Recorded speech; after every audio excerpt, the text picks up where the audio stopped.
It was really about how can I keep what's so incredibly beloved and special and bring it into the sequel without repeating and making the same movie, but just 29 years later. So, yeah, I couldn't touch the first movie.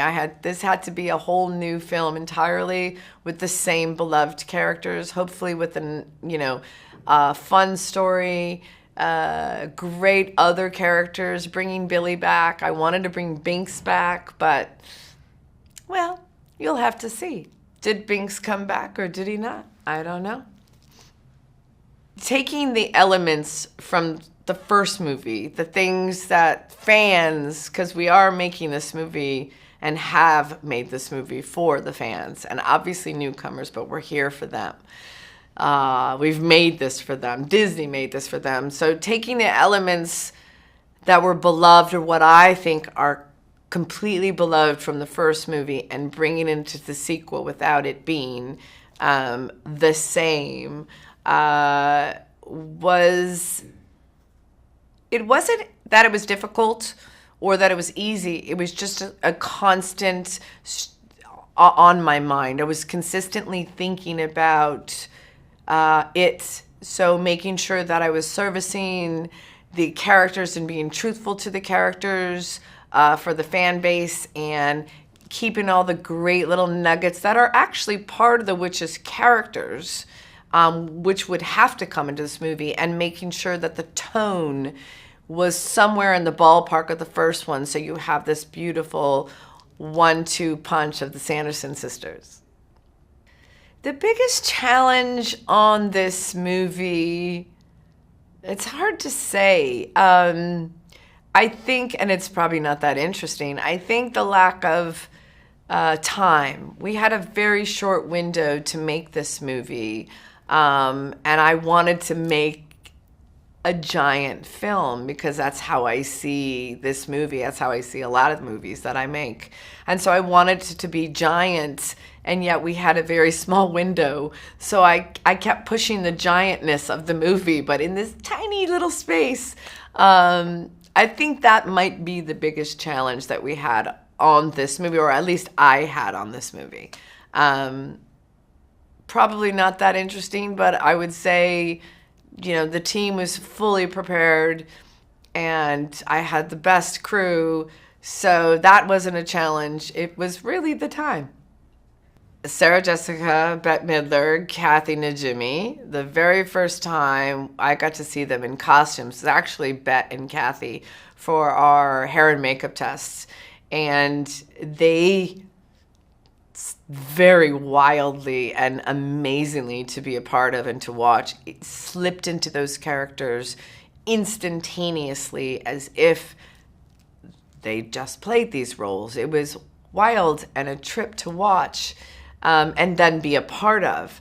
And then on set, when you had all three of them together, it's like they're a jazz band, really. And then maybe this will make sense to some and maybe not others, but each you listen and you hear and you play your note when it's just music. They are musical when they act together, and they know how to play those instruments beautifully and together so that you have magic. I shot this movie where I kept the three of them in frame a lot and didn't have to cut so much performance or time or anything or rhythm, because it's the gold that you have with all three of them playing their instruments at the same time in such beautiful harmony. It's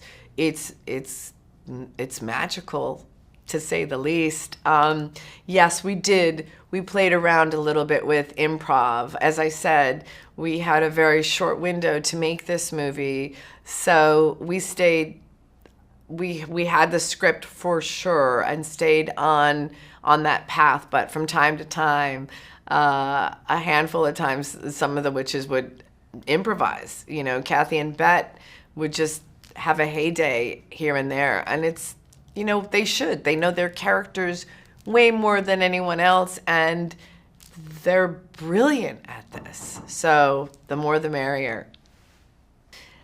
Well, The musical numbers, I think, were important to the fans, right? Because this is the second movie, and it is paying homage, and it is Bette Midler, and you want to see her sing, and you want to see her sisters sing along with her. I Put a Spell on You in the first movie is so good and so beloved.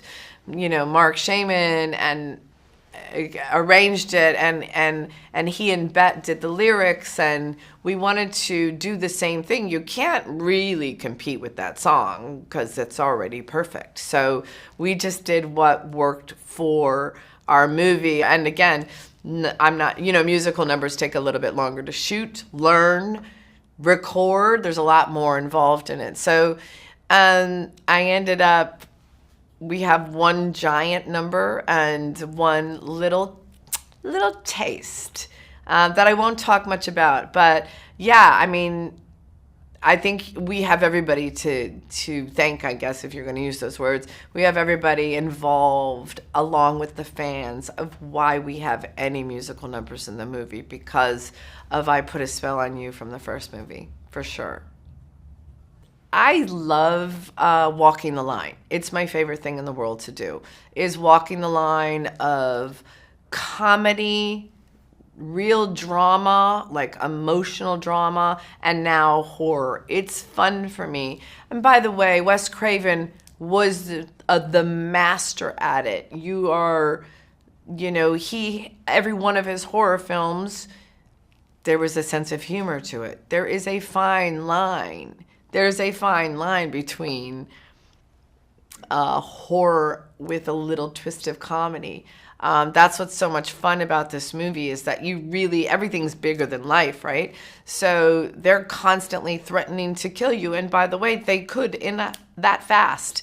Yet they don't. And they get distracted very easily. So that was fun for me, and it's my sweet spot of where I like to play as a director, is the combination of these things together. Is my most favorite thing to do. So this was a blast for me. And some of our scares for me, it was, it's a roller coaster ride. You're terrified as you're going up the hill, absolutely scared, screaming, and it drops, and then you're laughing your head off. And so those were the kinds of scares I really wanted to reach for in this movie.